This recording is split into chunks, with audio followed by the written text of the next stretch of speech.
오늘 우리에게 주시는 하나님의 말씀은 에베소서 1장 16절로 19절까지의 말씀입니다. 에베소서 1장 16절로 19절까지의 말씀을 봉독합니다. 내가 기도할 때에 기억하며 너희로 말미암아 감사하기를 그치지 아니하고 우리 주 예수 그리스도의 하나님 영광의 아버지께서 지혜와 계시의 영을 너희에게 주사 하나님을 알게 하시고 너희의 마음의 눈을 밝히사 그의 부르심의 소망이 무엇이며 성도 안에서 그 기업의 영광의 풍성함이 무엇이며 그의 힘의 위력으로 역사하심을 따라 믿는 우리에게 베푸신 능력의 지극히 크심이 어떠한 것을 너희로 알게 하시기를 구하노라. 아멘. 자, 우리 앞에 뒤에 옆에 분들하고 한번 손 한번 잡으시면서 축복합니다 인사 한번 나누겠습니다. 축복합니다. 6월의 마지막 주간이고 또 7월을 맞이하는 또 한 주간인데 하나님의 은혜 안에서 한 달 잘 마무리하시고 또 7월을 맞이할 수 있기를 간절히 축복합니다.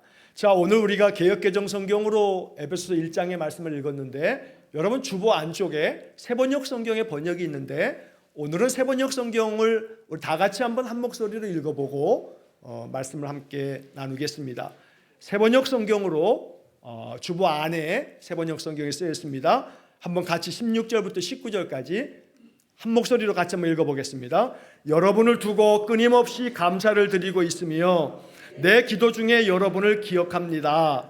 우리 주 예수 그리스도의 하나님이신 영광의 아버지께서 지혜와 계시의 영을 여러분에게 주셔서 하나님을 알게 하시고 여러분의 마음의 눈을 밝혀주셔서 하나님의 부르심에 속한 소망이 무엇이며 성도들에게 베푸시는 하나님의 영광스러운 상속이 얼마나 풍성한지를 여러분이 알게 되기를 바랍니다. 또한 믿는 사람들인 우리에게 강한 힘으로 활동하시는 하나님의 능력이 얼마나 엄청나게 큰지를 여러분이 알기 바랍니다. 아멘. 자, 우리가 6월 한 달 동안에 기도의 사람에 대한 이야기를 쭉 살펴보고 있습니다. 우리가 모세에 대해서 또 야베스에 대해서 또 지난주에는 다니엘에 대해서 오늘은 바울에 대해서 이야기를 나누게 됩니다. 성경에 기도의 사람이 뭐 이 네 사람뿐이겠습니까마는 그러나 이 네 사람을 통해서 기도의 사람의 모습, 기도에 대한 생각들을 다시 한번 우리가 또 정리하고 또 묵상하는 시간들이 됩니다. 자, 오늘로 이제 기도의 사람이라고 하는 이야기는 이제 6월 이렇게 4주 동안에 진행합니다만 결론은 그겁니다. 그 다음 기도의 사람은 누구예요? 나라고요, 나. 나도 역시 하나님 앞에 있는 기념책에 기도의 사람 아무개라고 이렇게 쓰여지면서 나의 기도의 삶의 이야기가 아무개는 이렇게 기도하였다라고 하는 그런 우리의 신앙이 하나님 앞에 아름답게 기억되고 기록될 수 있기를 소망합니다. 그래서 이번 한 달 동안에 이렇게 기도의 사람들의 이야기, 그들의 기도 이야기를 살펴보면서 나의 기도를 한번 점검해보고 나의 기도의 삶이 이와 같기를 또 내 기도의 삶이 하나님 앞에 기억되기를 하나님 그것을 기록해 주시기를 소망하고 또 바라는 마음이 우리 안에 가득하기를 간절히 축원합니다. 자, 오늘은 바울의 기도인데 바울이 에베소 교회 교인들을 위해서 기도하는 장면을 오늘 본문 16절에서 19절까지의 말씀을 통해서 읽었습니다. 자, 이 에베소서라고 하는 이 성경은 바울이 에베소 교회 교인들에게 보낸 편지입니다. 그런데 이 에베소서를 보낼 때 바울은 어떤 형편에 있었냐면 감옥에 갇혀 있었습니다. 옥중 생활 중에 있었습니다. 그래서 바울이 감옥에 갇혀 있는 동안에 보냈던 편지를 우리가 옥중서신이라고 부르는데 에베소서, 빌립보서, 골로새서 그리고 빌레몬서 이 네 권의 책을 옥중서신이라고 부릅니다. 자, 바울은 3차 전도 여행을 통해서 이 에베소 교회를 세웠습니다. 바울이 전도 여행을 할 때마다 세운 교회들이 많은데 그 교회들 중에서 에베소 교회는 바울이 더 많은 애정을 가지고 있습니다. 왜냐하면 3년 동안이나 에베소에 머물면서 복음을 전하면서 이 교회를 세웠기 때문입니다. 자, 그래서 이 바울이 이 에베소 교회를 세우고 난 다음 3차 전도 여행을 마치고 예루살렘으로 딱 돌아갔을 때 바울은 예루살렘에서 유대인들에게 붙잡힙니다. 그래서 이 유대인에게 붙잡혀서 가이사랴 감옥에 2년 동안이나 감금이 되었습니다. 그러던 중에 바울은 나는 로마 시민권자다 라고 밝히면서 나는 로마 시민권을 가지고 있으니 로마 황제에게 재판을 받게 해달라 라고 요청하면서 바울이 로마로 압송을 당하게 됩니다. 그래서 그 이야기가 사도행전 마지막에 27장, 28장에 쭉 기록이 되어져 있죠. 그래서 이 바울이 로마에까지 이제 압송되어 간 다음에 거기서 재판의 과정 속에 이 로마에서 2년 동안이나 감금이 됩니다. 성경학자들은 가택연금이다 라고 이렇게 말하기도 하는데 자유가 속박당한 채로 2년 동안에 감금된 채로 지나면서 그가 그동안에 세웠던 교회들에게 편지를 보내는데 바로 이렇게 감금된 상태에서 보낸 편지이기 때문에 옥중서신이라고 부르고 그게 바로 이제 이 에베소서입니다. 그때가 AD 60년에서 62년 사이쯤 됩니다. 그러니까 거의 뭐 지금으로 거슬러 올라가도 한 2000년 전으로 그냥 대충 이야기해도 틀림이 없죠. 자, 바울이 이렇게 에베소서를 기록할 때 에베소 교인들에게 여러 가지 많은 말씀을 주시는데 사실 이 바울의 형편이 녹록지 않죠. 자유가 속박당한 채로 많은 어려움이 있습니다. 겨울을 보낼 때마다 너무나 추워서 바울은 이 옥중서신을 보낼 때마다 그 동역자들에게 나에게 좀 겉옷을 갖다 달라라고 말할 만큼 바울은 괴로움이 많았습니다. 자, 이런 가운데 보낸 편지글 속에서 바울이 기도를 하는데 그 기도의 내용이 사실은 우리의 생각과는 달리 하나님 앞에 이렇게 기도합니다. 하나님 이렇게 기도합니다 하고서 기도했던 그 내용들이 자신의 현실적인 상황에 대한 하나님의 은혜를 구하기보다는 그러나 오늘 우리가 읽은 본문의 말씀에서 전혀 다른 기도를 드리고 있는 것을 발견하게 됩니다. 사실 우리가 기도를 할 때 대부분은 우리의 삶의 여러 가지 많은 것들을 주님 앞에 고하게 됩니다. 그것은 참 아름답고 귀한 기도입니다. 건강을 위해서 기도하고 자녀들과 가족들을 위해서 기도하고 또 경영하는 사업장이나 일터를 위해서 기도하고 또 여러 가지 개인이나 가정이 겪고 있는 여러 어려움들을 하나님 해결해 주십사 하고 기도합니다. 그런 기도가 소중하고 그렇게 기도해야 합니다. 기도의 내용 가운데 그런 것들이 당연히 있어야 되겠죠. 그런데 바울의 기도는 우리의 시각을, 기도에 대한 우리의 마음을 더 확장시켜주고 있다는 겁니다. 내가 속하여 있는 나와 내 가정과 내 일터와 나의 교회와 내 기도의 이 울타리가 좀 더 넓어지기를, 그 기도의 깊이가 좀 더 깊어지기를, 더군다나 이런 기도 이전에 기도의 초점이 하나님께 맞춰지기를 바라는 그런 기도가 오늘 이 에베소서에 담겨진 바울의 기도라는 겁니다. 예수님께서도 먼저 그의 나라와 그의 의를 구하라. 너희가 무엇을 먹을까, 무엇을 마실까, 무엇을 입을까 염려하지 말고 먼저 그의 나라와 그의 의를 구하라 라고 말씀하시는데 바울의 기도는 바로 그런 예수님의 그 말씀을 잘 닮아 있습니다. 그래서 오늘 우리는 본문의 이야기에서 우리의 기도의 내용들을 하나님 앞에서 우리가 간구하되 먼저 그런 기도를 드리기 이전에 바울과 같이 기도할 수 있기를 간절히 축복합니다. 바울의 기도가 내 마음속에 잘 배워지고 이 기도를 내가 먼저 기도하고 그리고 난 후에 나의 여러 가지 삶의 문제들을 기도할 수 있기를 소원합니다. 그래서 나의 기도의 순서가 오늘 이 말씀을 묵상하면서부터는 기도의 순서가 바뀌어지기를 축복합니다. 그래서 이 바울의 기도처럼 이렇게 기도하고 난 다음에 그 다음에 여러분들의 여러 가지 많은 기도의 제목들을 기도할 수 있기를 간절히 축원합니다. 자, 오늘 바울의 기도를 살펴보게 되면 17절의 말씀에서 바울은 이렇게 기도를 시작합니다. 우리 주 예수 그리스도의 하나님 영광의 아버지께서 지혜와 계시의 영을 너희에게 주사 하나님을 알게 하시고, 자, 하나님이 이것을 주십시오 하고 우리가 많은 것들을 기도하죠. 그런데 바울이 달라고 기도하는 것은 뭘 주시라고 기도합니까? 지혜와 계시의 영을 주시고, 하나님이 너희들에게, 에베소 교인들에게 지혜와 계시의 영을 주시기를 내가 늘 기도하고 있다 하고 말하는 거거든요. 그런데 그 지혜와 계시의 영을 주시는 목적이 있어요. 이유가 있어요. 뭘 알게 하려고요? 하나님을 알게 하려고. 하나님을 알게 하시고, 지혜와 계시의 영을 주시는 까닭은 하나님을 알게 하시고 라고 말하고 있는 것처럼 너희들이 하나님을 알기를 원한다. 난 이걸 기도하고 있다. 바울이 이렇게 말하는 겁니다. 그러니까 우리의 기도 생활 중에 첫째는 뭘 기도해야 돼요? 하나님 알기 원합니다. 하나님 알기 원합니다. 내 간구하는 여러 가지 많은 필요와 요청을 하나님 앞에 아뢰기 이전에 하나님 알기 원합니다.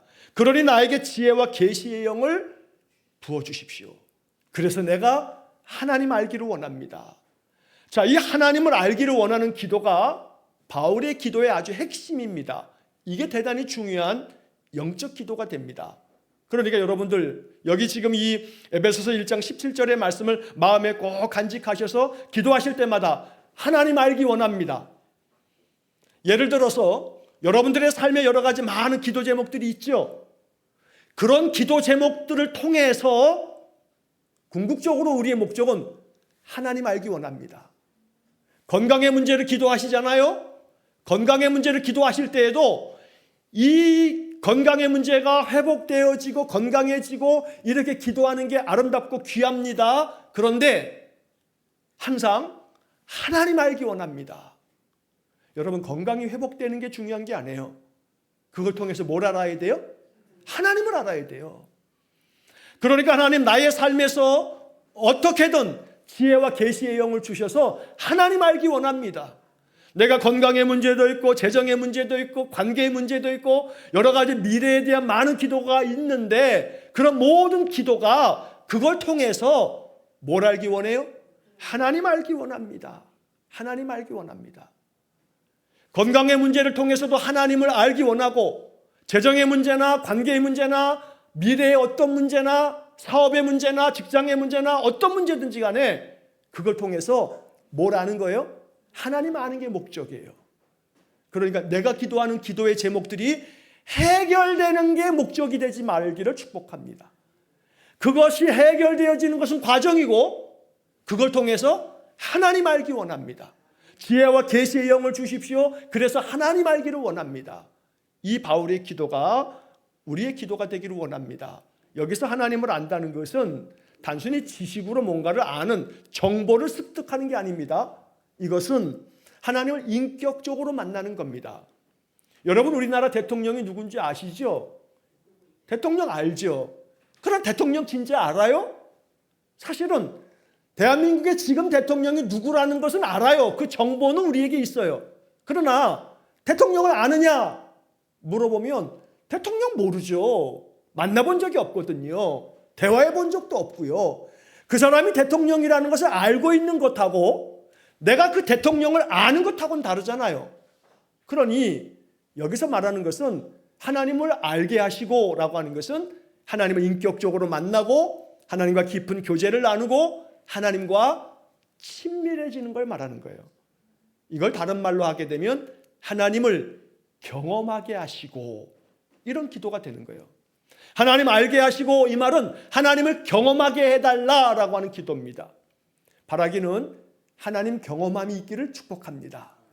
신앙생활이 이 종교생활로 나에게 익숙한 종교생활이 아니라 영적으로 하나님 경험하고 하나님 만나고 하나님을 느끼고 하나님이 내 삶의 주인 되셔서 나를 늘 지키시고 인도하심이 경험되어지기를 축복합니다. 하나님을 아는 것은 하나님을 경험하는 겁니다.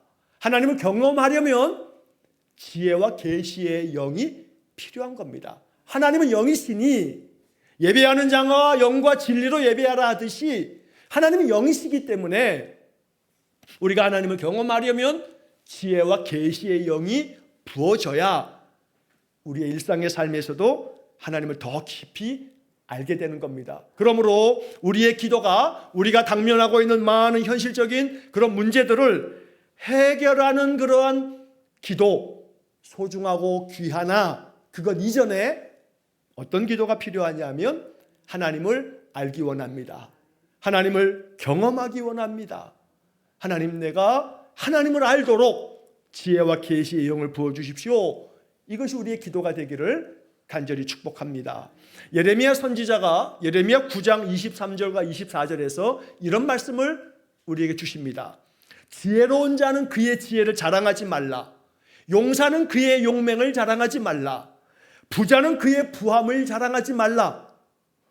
자랑하는 자는 이것으로 자랑할지니 곧 명철하여 나를 아는 것과 나 여호와는 정의와 사랑과 정의와 공의를 땅에 행하시는 자인 줄 깨닫는 것이라. 그러니까 지혜롭다고 지혜 자랑하지 말고, 용사라고 용맹 자랑하지 말고, 부자라고 자기 부함을 자랑하지 말고, 자랑을 하려면 하나님을 아는 것 자랑해라. 하나님을 알고 그 하나님이 사랑과 정의의 하나님이신 것을 아는 것을, 그걸 깨닫는 것을 자랑해라 라고 말씀합니다. 우리의 자랑이 하나님을 더 깊이 아는 것이 내 마음의 자랑이 될 수 있기를 축복합니다. 하나님을 더 깊이 경험하고 하나님을 나의 일상의 많은 삶 속에서 더 느끼고 하나님을 나의 삶에 더 친밀하게 하나님과의 깊은 영적 관계가 되어지기를 바울이 기도하고 있다는 겁니다. 이런 기도가 우리의 기도가 되기를 간절히 축원합니다. 자, 두 번째 18절의 말씀의 첫 마디에서 바울의 두 번째 기도가 나오는데 너희 마음의 눈을 밝히사라고 말합니다. 뭘 밝히는 거예요? 마음의 눈을. 바울은 여기서 우리에게 이렇게 알려주는 거죠. 마음에도 눈이 있다고 말해주는 거예요. 마음에도 눈이 있다. 마음 눈이 밝아져야 된다. 나는 너희들을 위해서 항상 기억하고 기도하고 있는데 너희들의 마음 눈이 밝아지기를 난 기도하고 있다 라고 말하고 있어요. 사실 이 기도 속에는 에베소 교인들은 바울이 늘 기도해야 한다는 그 바울의 기도 가운데에는 육신의 눈의 밝아짐을 기도하는 것이 있음을 에베소 성도들은 알았을 거예요. 근데 바울의 기도는 자신의 육신의 기도가 아닌 영의 눈을, 마음의 눈을 밝혀달라고 기도하고 있어요. 바울이 고린도 후서에 보게 되면 하나님 앞에 늘 기도했던 자신의 그 육체의 가시가 있었어요. 육체의 가시란 말은 바울에게도 치명적인 건강상의 문제가 있었다는 거예요. 성경학자들은 대체로 바울에게 심한 안질이 있었다 이렇게 말해요.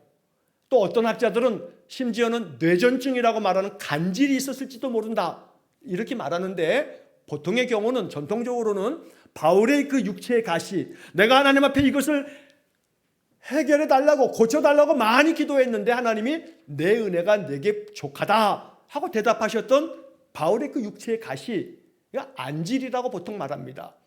왜냐하면 바울이 다메섹으로 가면서 예수 믿는 자들을 붙잡으러 다메섹으로 가다가 거기서 예수 그리스도의 그 계시의 음성을 들으면서 바울의 눈에 비늘이 씌이면서 몇 날 며칠 동안에 바울이 앞을 보지 못하죠. 그러다가 아나니아가 하나님의 명을 받아 이 사울을 찾아와 기도해 줄 때 눈에 있는 비늘이 벗겨지면서 바울이 다시 보게 되죠. 그래서 이 사울이 바울이 되는 거 아닙니까? 그때 바울에게 있어서 그 눈에 치명적인 상처가 생겨졌다라고 학자들이 봅니다.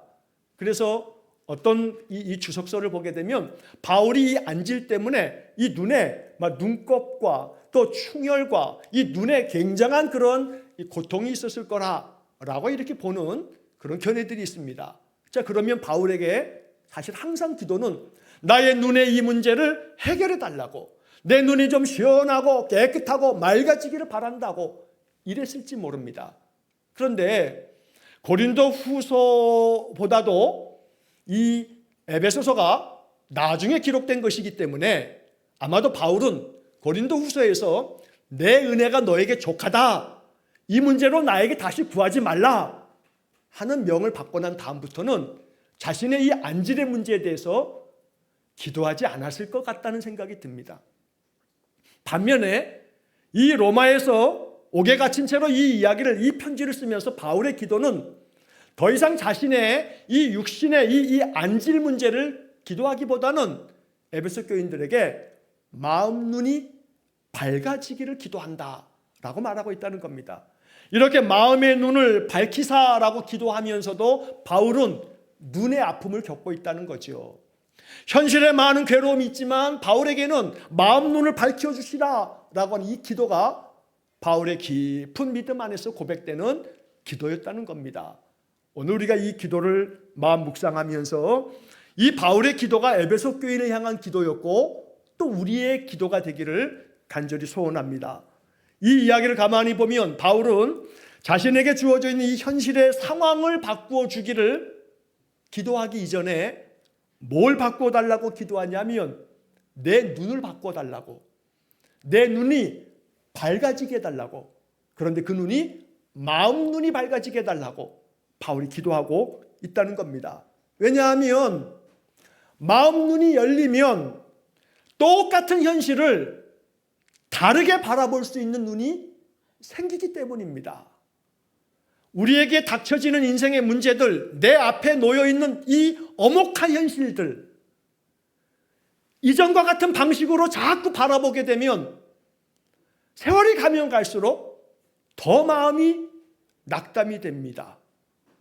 우리의 인생의 삶은, 우리의 겉사람은 점점 더 늙어지고 점점 더 병은 많아지며 우리의 산업은 점점 더 많은 어려움들을 산 넘어 선처럼 경험할 것이기 때문입니다. 인생의 삶이 녹록지 않습니다. 괴로움이 많습니다. 이 괴로움 많은 인생의 삶을 이전과 같은 방식으로 자꾸 바라보면 마음에 쌓이는 것은 낙담과 절망밖에 없습니다.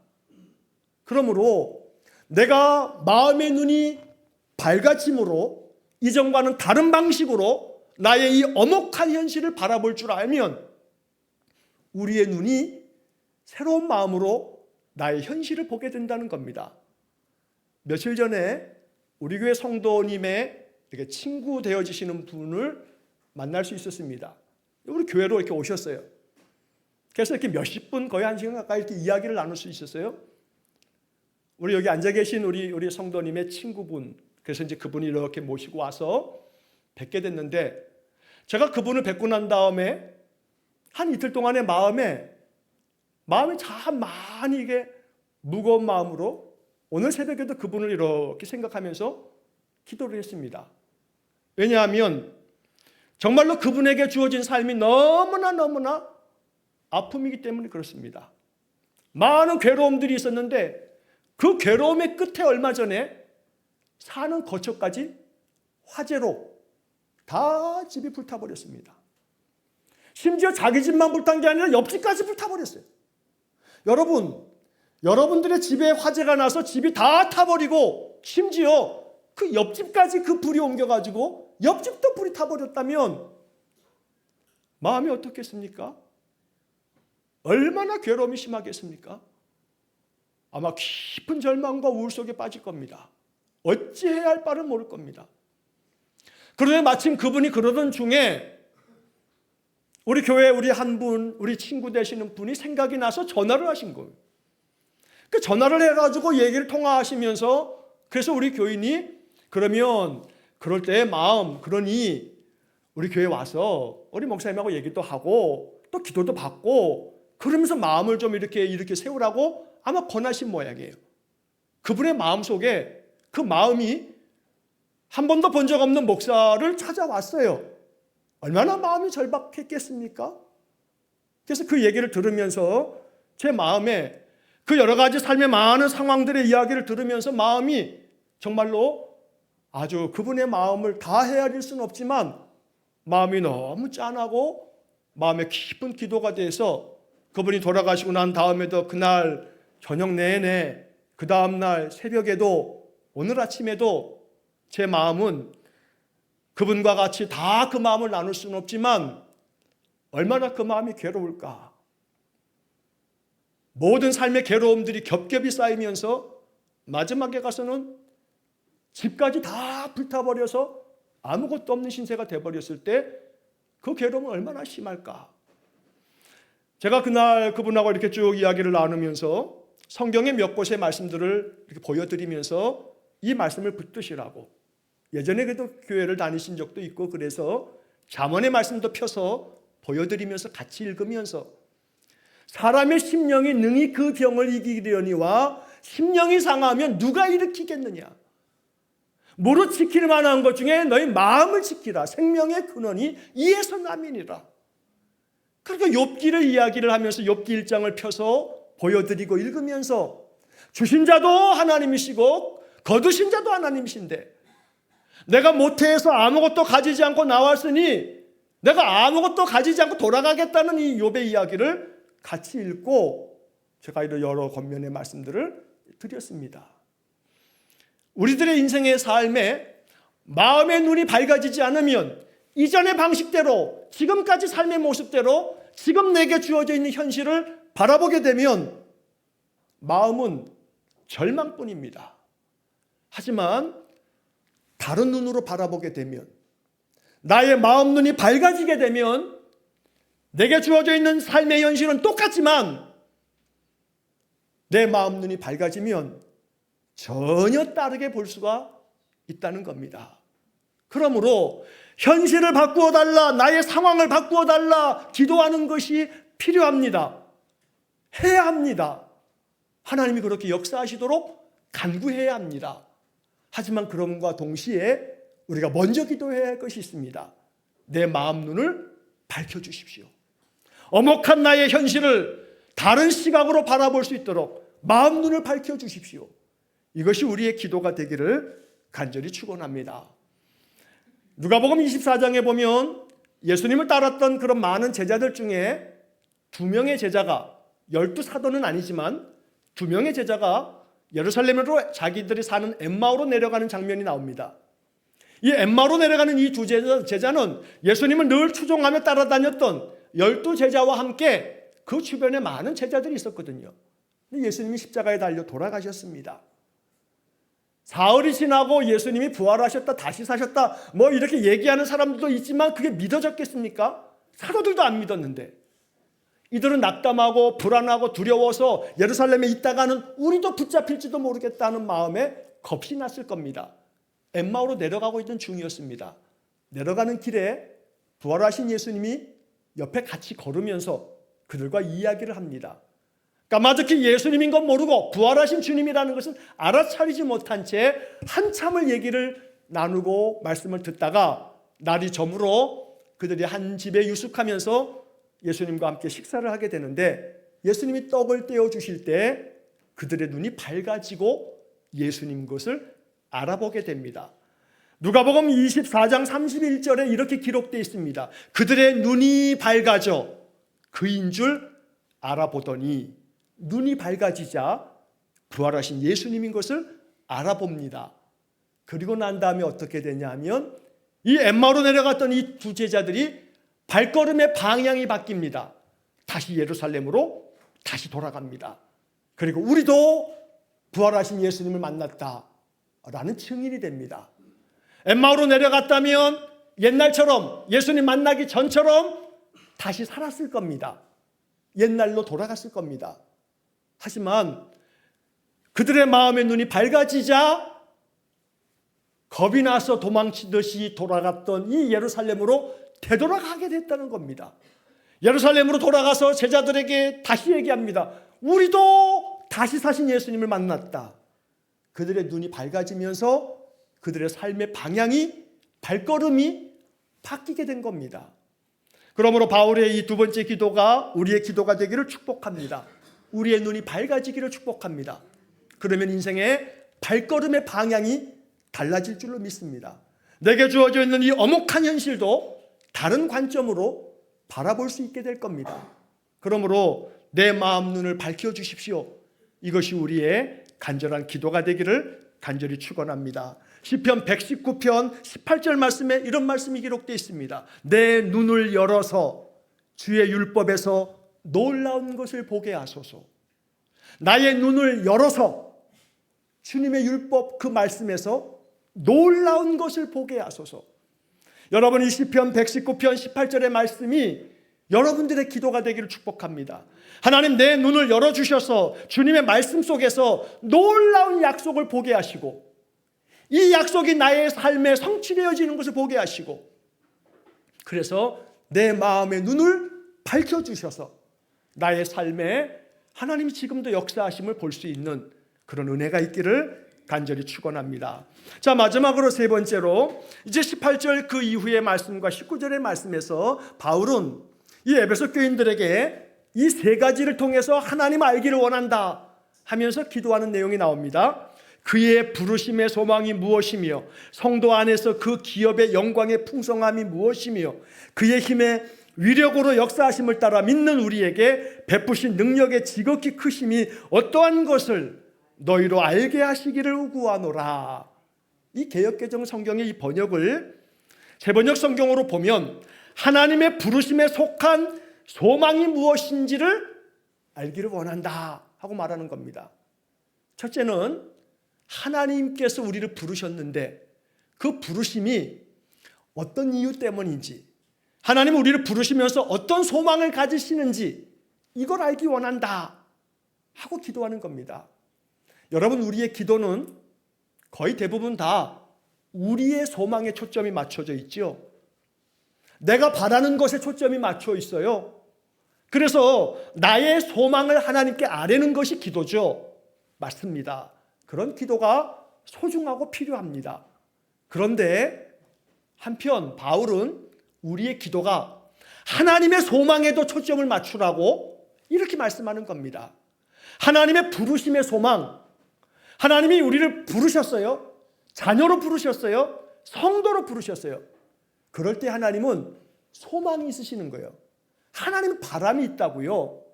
하나님이 우리 한 사람 한 사람에게 바라고 원하시는 바가 있어요. 이것이 뭔지를 당신들이 알기를 난 기도하고 있다. 바울이 이렇게 말하는 거죠. 하나님 나에게 뭘 원하세요?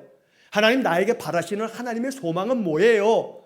하나님 내가 어떻게 되어지기를 하나님 원하시고 계세요? 하나님이 나에게 원하시는 것, 나에게 바라시는 게 뭐예요? 나에게 알려주세요. 나에게 뭘 바라시는지. 바울의 기도는 나의 소망, 나의 필요, 내가 원하는 것을 구하는 것에서 더 나아가 그 기도가 더 깊어지지요. 하나님이 나에게 원하시는 게 뭔지요? 하나님이 나에게 뭘 소망하고 계시는지요? 이걸 기도하고 있다는 거죠. 우리의 기도가 이와 닮아가기를 축복합니다. 하나님이 나를 부르신 하나님의 소망은 뭔지, 그리고 하나님이 우리에게 주신 그 기업이 얼마나 풍성한지, 하나님이 나에게 주신 기업이라 함은 하나님의 은혜, 값없이 주신 선물인데 이게 얼마나 풍성한 것인지를 알기를 원한다 하고 바울은 기도합니다. 하나님이 우리에게 주시는 약속의 기업이 풍성한 은혜가 있는 줄 믿습니다. 지금 내가 다 알지 못해도 하나님이 나에게 주실 영적인 선물, 나의 삶에 부어주실 그 은혜, 그 선물이 풍성하다는 것을 알기를 원한다. 우리가 이런 기도를 날마다 드리기를 원하고, 마지막 19절을 통해서 바울은 이렇게 얘기합니다. 새번역 성경으로 19절을 보면 믿는 사람인 우리에게 하나님께서 강한 힘으로 활동하신다는 거예요. 그래서 강한 힘으로 활동하시는 그 하나님의 능력이 얼마나 엄청나게 큰지를 여러분이 알기 바랍니다. 난 이걸 기도하고 있습니다 라고 바울이 말하는 겁니다. 하나님의 능력은 큽니다. 새번역 성경의 번역처럼 하나님의 능력은 엄청나게 큽니다. 이 엄청나게 큰 능력이 우리의 삶에 부어지기를 원합니다. 하나님의 그 엄청나게 큰 능력이 나의 삶 속에 조금이라도 임하기를 원합니다. 12해 동안 혈루증을 앓았던 여인이 어느 병원에 가도 의원에게 아무리 찾아가도 아무 효험이 없던 차에 예수님에 대한 소문을 듣고 예수님에게 나아가서 그의 옷자락만 만져도 내가 낫겠다 하는 그런 마음으로 많은 사람들 그 틈바구니로 거의 삐집고 들어가서 예수님 뒤에서 옷자락을 만집니다. 그 옷자락을 만지는 순간 자기의 병이 나은 줄을 느끼게 됩니다. 하나님의 능력은 오늘 이 새번역 성경의 19절 번역처럼 하나님의 능력이 얼마나 엄청나게 큰지를 믿는 것이 신앙입니다. 그런데 그 엄청나게 큰 하나님의 능력이 내가 옷자락만 만져도 그 능력이 나에게 임할 줄 믿었던 12의 혈루증 앓았던 여인처럼 우리의 기도가 그런 마음인 겁니다. 하나님, 내가 주님의 옷자락을 만지는 심정으로 내가 주님을 만지기를 원합니다. 주님, 엄청나게 큰 능력 가운데 작은 능력이라도 내게 베풀어 주십시오. 헬라 여인이 주님 앞에 자신의 자녀들을 위해서 간구하자 나는 유대인에게만 보냄을 받았다라고 얘기하니까 이 어머니가 개들도 주인의 상에서 떨어지는 부스러기를 먹지 않느냐고. 주님은 그 어머니의 그 한마디를 들으시고 개들도 주인의 상에서 떨어지는 그 부스러기를 먹지 않느냐고 말하는 이 헬라 여인의 이 고백을 들으시고 주님은 그의 문제를 해결해 주시지 않습니까? 그러니 부스러기 같은 은혜라도 구하는 이 헬라 여인의 마음은 하나님의 능력이 얼마나 엄청나게 큰지요, 이 이야기를 들으면서 엄청나게 큰 능력은 하나님 내가 잘 모르겠고요, 부스러기 같은 은혜라도 내게 주시기를 원합니다. 내가 이걸 알기 원합니다. 이것이 우리의 기도가 되기를 축복합니다. 하나님의 능력은 얼마나 엄청나게 큰지 모릅니다. 하지만 이 엄청나게 큰 하나님 능력 가운데 작은 부스러기라도 우리의 삶을 충분히 바꿀 만한 능력이 될 줄로 믿습니다. 부스러기 같은 능력이라도 내게 부어주시기 원합니다. 이런 기도로 우리가 이렇게 기도할 때에 하나님의 능력이 얼마나 강하게 활동하시는지, 여기 지금 이 세 번역의 번역처럼 그 강력한 하나님의 능력이 내 삶에 임하기를 기도해야겠습니다. 인생의 삶을 내 경험이나 내 능력이나 내 이력이나 내 어떤 지식으로 살아가려고 하는 것은 믿음이 아닙니다. 세상 사람들은 다 그렇게 살아갑니다. 믿음의 사람은 나의 경험도 나의 지식도 나의 경력도 나의 어떤 힘도 능력도 아니고 오직 나는 하나님의 힘으로 살기 원합니다. 하나님의 그 부으시는 능력, 우리에게 베푸시는 그 능력이 지극히 크다는 것을 내가 믿습니다. 이 능력을 나에게 부어주십시오. 이렇게 기도함을 통해서 우리의 삶이 능력 있는 삶이 될 수 있기를 간절히 축원합니다. 그러므로 오늘 이 바울의 기도 하나하나가 우리의 마음에 깊은 묵상이 되어지므로 나의 삶 속에 하나님이 이렇게 우리가 기도할 때 응답해 주시면 우리의 삶이 변화될 줄 믿습니다. 하나님을 더 깊이 알게 해달라는 바울의 기도, 마음의 눈을 밝혀달라는 바울의 기도, 나의 소망만이 아니라 하나님의 소망을 알려달라는 기도, 또한 하나님이 우리에게 베푸시는 그 기업이 얼마나 풍성한지를 좀 알려달라고, 하나님의 능력이 지극히 큰 능력을 나에게도 부어달라는 이 바울의 기도, 이런 기도를 통해서 우리의 삶에도 하나님의 놀라운 역사가 일어나기를 간절히 축원합니다. 하나님을 더 깊이 알면 우리의 기도가 달라질 거고, 우리의 기도가 바울처럼 이렇게 달라지면 세상을 보는 눈이 달라지게 되고 우리의 세상이 다르게 느껴지고 다르게 다가올 줄로 분명히 믿습니다. 주님, 나의 형편, 나의 현실보다 주님을 더 알기를 원하고, 내가 당면한 많은 문제와 어려움보다 주님의 뜻을 더 보기를 원하고, 나의 소망과 나의 소원보다 하나님의 뜻과 하나님의 마음이 내 삶에 이루어짐으로 하나님의 능력이 나의 삶에 부어지기를 원합니다. 이것이 우리의 간절한 기도가 돼서 이 바울의 에베소서 1장 16절부터 19절의 기도를 마음 깊이 음미하시면서 날마다 우리의 기도의 삶 속에 이것이 기도가 되기를 간절히 축원합니다. 기도하겠습니다. 자비로우신 아버지 하나님, 기도의 사람 바울의 이야기를 에베소서를 통해서 묵상합니다. 바울과 같이 우리도 기도하겠사오니 이 기도와 같이 응답해 주옵소서. 하나님을 알기를 원합니다. 그러니 지혜와 계시의 영을 우리에게 부어주셔서 하나님을 더 깊이 경험하는 우리 성도들 되게 해 주옵소서. 마음 눈을 밝혀주셔서 나의 이 엄혹한 현실만 보지 말고 하나님이 나의 삶 속에 어떻게 개입하시며 역사하실지를 보는 은혜로운 성도가 되게 해 주옵소서. 날마다 하나님 나에게 어떤 소망을 가지고 계신지, 나에게 어떤 영광스러운 풍성한 기업을 주실지, 내게 주실 하나님의 그 능력이 얼마나 지극히 큰지 우리가 알기를 원합니다. 하나님, 이 바울의 기도가 우리의 기도가 되어서 우리의 인생의 삶, 기도를 통해서 늘 승리하는 삶을 살게 해 주옵소서. 모든 것을 주님께 의탁하오며 예수님 이름으로 기도하옵나이다. 아멘. 우리 구주 예수 그리스도의 은혜와 하나님 아버지의 극진하신 사랑과 성령의 교통하심이 날마다 기도의 사람이 되어 기도를 통해서 내 인생의 삶을 열어나가기를 소원하며 기도하는 머리 숙인 귀한 성도들 위해와 저들 가정과 온 가족들 위해 우리 성도들의 산업 위해와 주의 몸된 교회와 이 나라 이 민족 위에 우리가 파송한 이종수 목사님과 그 가정과 사역 위에 세상 열방 위에 영원토록 함께 하시길 축원하옵나이다. 아멘.